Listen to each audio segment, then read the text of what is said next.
ఈ పౌల్ట్రీకి కేజెస్ అనేటటువంటిది ఇంతకుముందు డీప్ లీటర్లో కోళ్ళను పెంచేవారు. డీప్ లీటర్లో భూమి మీద ఉంచి కోళ్ళను పెంచినప్పుడు ఆ లీటర్లో కింద పడటము, అదే లీటర్లో తిరగటము, ఫీడ్ వేస్ట్ చేయటము, ఆ కంటామినేషన్స్ ఎక్కువ రావడం వల్ల డిసీజెస్ అనేటటువంటి ఎక్కువ వచ్చాయన్నమాట.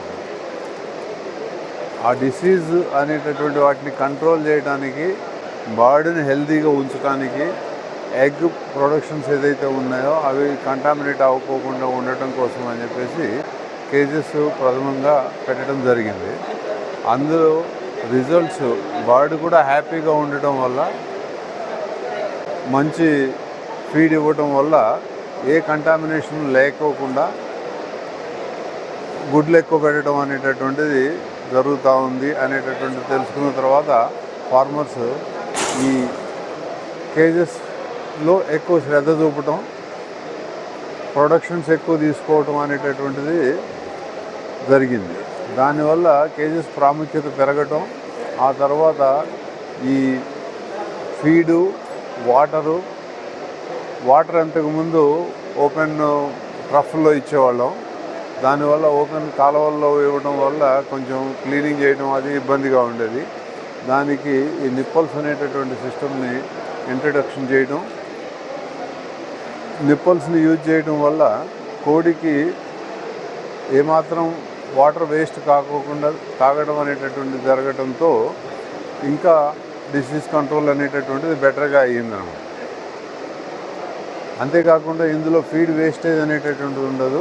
బాడీ కూడా ఎక్కువ తిరగటము, ఎనర్జీ వేస్ట్ అనేటటువంటిది ఉండకపోవడం వల్ల ప్రొడక్షన్స్ అనేటటువంటిది బెటర్గా రావడము, హెల్తీగా ఉండడం అనేది జరుగుతూ ఉంది. దీంట్లో ముఖ్యంగా మనం శ్రద్ధ వహించాల్సింది ఏమి అని అంటే, బాడీకి కావాల్సినటువంటి గాలి, వెలుతురు ఇస్తున్నామా లేదా అనేటటువంటిది. గాలి, వెలుతురు అంటే కోడికి కావాల్సిన పద్ధతిలో ఇస్తే మనకి ప్రొడక్షన్స్ అనేటటువంటిది చాలా బెటర్గా వస్తాయి.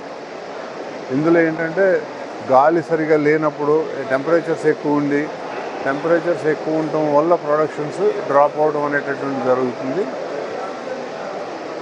ఒక్కొక్కసారి టెంపరేచర్స్ ఎక్కువ ఉన్నప్పుడు శ్రద్ధ తీసుకోకపోతే మోర్టాలిటీ కూడా జరుగుతుంది, డిప్రెషన్ అనేటటువంటిది వస్తుంది. కాబట్టి గాలి, వెలుతురు అనేటటువంటి కంపల్సరీగా చూడాల్సినటువంటి శ్రద్ధ అవసరం.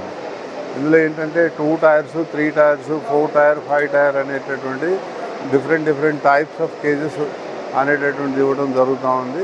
చిక్స్కి వేరే ఉంటాయి, గ్రోయర్స్కి వేరే ఉంటాయి, పెద్ద లేయర్ కోళ్ళకి వేరే ఉంటాయి. అలా డిఫరెంట్ కోడికి తగ్గట్లుగా, ఆ బ్రీడ్కి తగ్గట్లుగా మనం డిజైన్ చేసుకోవడం అనేటటువంటిది ఇంపార్టెంట్. ఎన్ని కోళ్ళు వేయాలి ఏమి అనేటటువంటిది లేటెస్ట్ గైడ్లైన్స్ కూడా ఇచ్చారు. ఆ ప్రకారంగా కేజీని డిజైన్ చేసుకుని గవర్నమెంట్ రూల్స్ ఏదైతే ఉన్నాయో ఆ ప్రకారంగా కేజెస్ చేసుకోవడం అనేటటువంటిది బెటర్. ఇందులో ఏంటంటే లీటర్ బయటికి వెళ్ళిపోవడానికి లేటెస్ట్ సిస్టమ్స్ ఉన్నాయి.